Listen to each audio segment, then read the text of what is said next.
جب نہلایا جا رہا ہوگا تو آج اس کو نہلایا جا رہا ہے، کل مجھے نہلایا جائے گا. آج اس کو کفنایا جا رہا ہے، کل کو مجھے کفنایا جائے گا.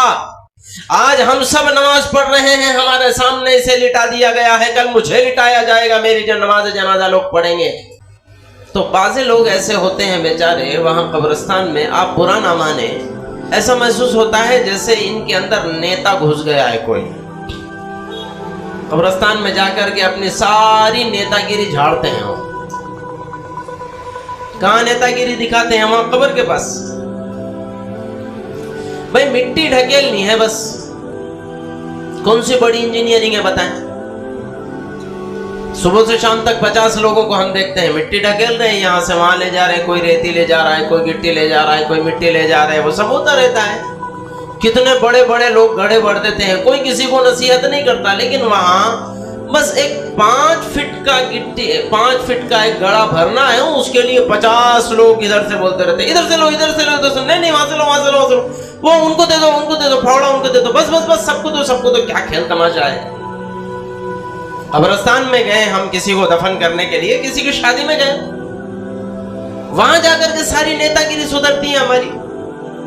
اللہ کے نبی نے قبرستان جانے کا ہمیں حکم دیا ہے تاکہ ہماری قبر وہاں یاد آ جائے، ہماری آخرت یاد آ جائے.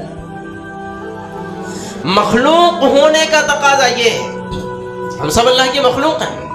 مخلوق ہونے کا تقاضا یہ ہے، چونکہ اللہ کا فرمان اور اس کا حکم ہے، ہم سب کے ساتھ وہ معاملہ پیش آنے والا ہے. کل نفس ذائقۃ الموت، ہم سب کو موت کا مزہ چکھنا ہے.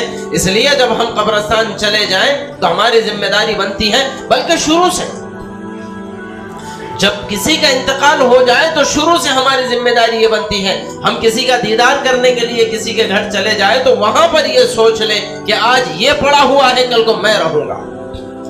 آج کو میں اس کے دیدار کے لیے آیا ہوں، کل کو کوئی اور میرے دیدار کے لیے آئے گا. آج اس کے گھر والے اندر رو رہے ہیں، کل کو میرے گھر والے اسی طرح روئیں گے. جب نہلایا جا رہا ہوگا تو آج اس کو نہلایا جا رہا ہے، کل مجھے نہلایا جائے گا.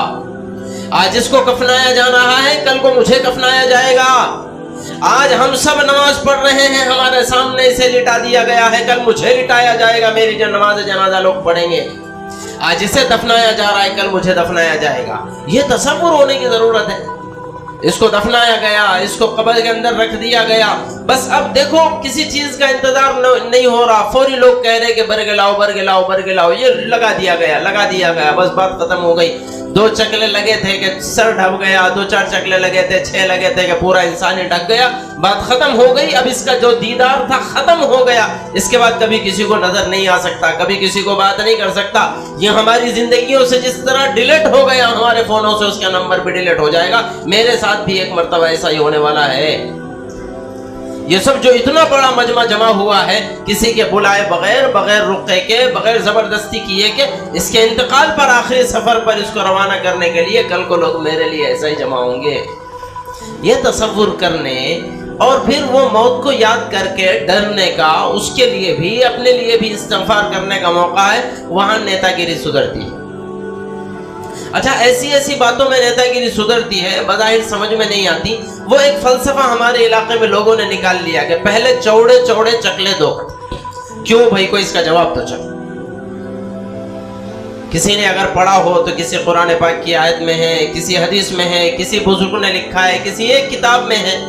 عربی کتاب نہیں، اردو کتاب، اردو نہیں انگلش کتاب میں کہیں لکھا ہوا ہے کہ پہلے چوڑے چکلے دیے جائے. کوئی وجود ہی نہیں ہے، کوئی بنیاد ہی نہیں ہے مسئلے کی. لیکن ایک ایسا مسئلہ جس کی کوئی بنیاد ہی نہیں ہے، سارا مجمع بول رہا ہے پہلے چوڑے چوڑے دو، پہلے چوڑے. کیوں بھائی؟ کیا ہو جاتا پہلے چوڑے نہیں دیے تو؟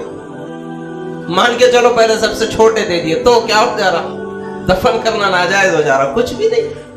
ہاں وہاں پاگل پنے. وہ پتہ نہیں کس اللہ کے بندے نے ایک مرتبہ کہہ دیا پہلے چوڑے چوڑے دو، پڑے چوڑے چوڑے دو، پڑے دو. کئی کے واسطے کیا نہیں. پاگل پن ہے یہ. قبرستان میں جا کر کے اپنی موت کو یاد کرنے کا معمول بنائے.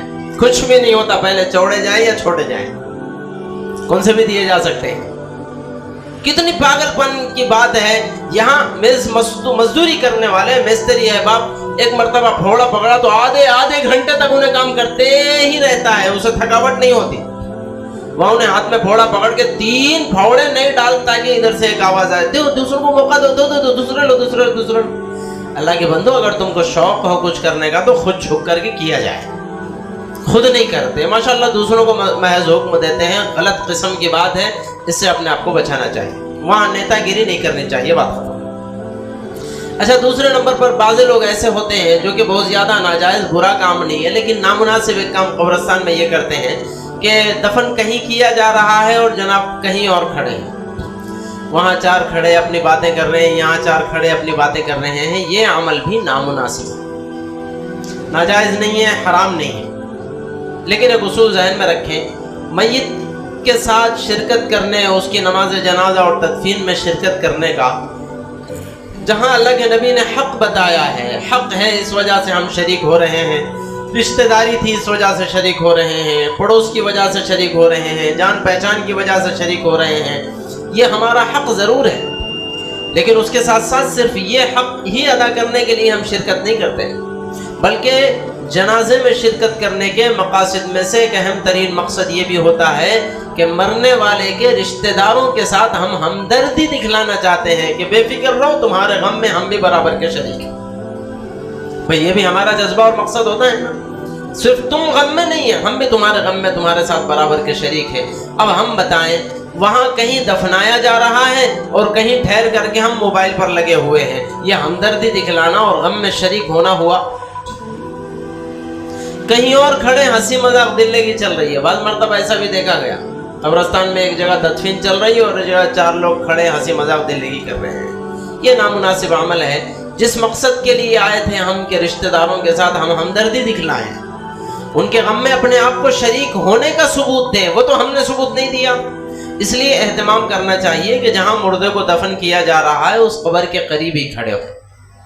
اب سب کو جھانکنا، سب کو دیکھنا ضروری نہیں ہے، لیکن قریب رہیں گے تو مردے کے رشتہ داروں کو دل کو تسلی ہوگی کہ یہ لوگ اپنے اپنے کام کے لیے نہیں آئے، ہماری رہبری کے لیے اور ہمارے غم میں شریک ہونے کے لیے آئے ہیں، یہ اسی بات کا ثبوت ہے۔